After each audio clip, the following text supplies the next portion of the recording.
President Joe Biden on Sunday announced a debt ceiling deal he said would avoid a catastrophic default by the federal government while keeping the economy fluid.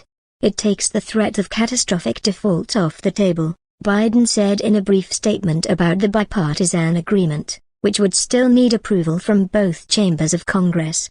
Biden expressed relief that the debt ceiling would not be in play for budget negotiations between Democrats and Republicans for 2 years. "I strongly urge both chambers to pass that agreement," he said. "Let's keep moving forward." Biden said he had just spoken to House Speaker Kevin McCarthy, who earlier Sunday had expressed confidence that their debt ceiling deal would pass Congress, despite early criticism from some lawmakers. McCarthy, R-California, said at a news conference that he expects that over 95% of House Republicans will support the 99-page bill, the language of which he released Sunday evening.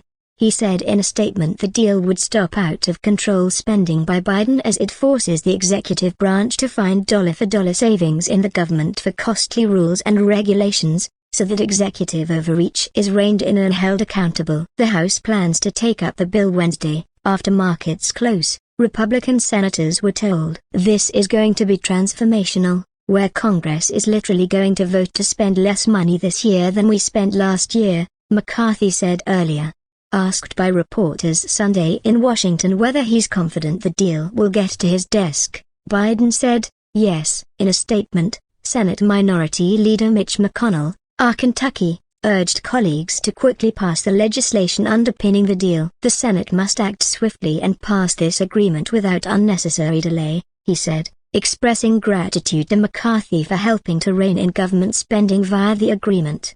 Negotiators struck an agreement in principle Saturday night to extend the debt ceiling. The text of the bill will be prepared by Republicans and reviewed by the Biden administration before it is finalized, House Minority Leader Hakeem Jeffries, DN.Y, wrote Sunday in a letter to Democrats. Jeffries told his caucus that shortly after Biden and McCarthy spoke to complete the agreement, Republicans would release the bill. The tentative agreement, which is expected to raise the country's borrowing authority in exchange for cuts in spending, was struck after weeks of negotiations led by Biden and McCarthy.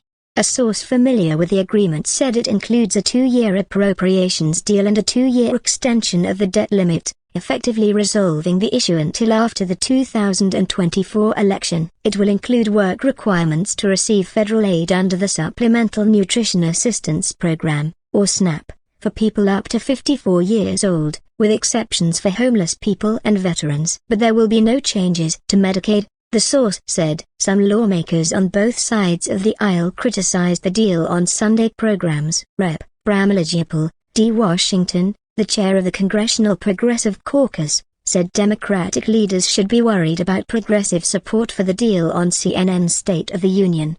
Jayapal, who had been briefed on the agreement, criticized the provision that would tighten work requirements for the SNAP food assistance program, calling it a bad policy. "It is really unfortunate that the president opened the door to this, and while at the end of the day, perhaps this will because of the exemptions perhaps it will be okay. I can't commit to that. I really don't know," Jayapal said.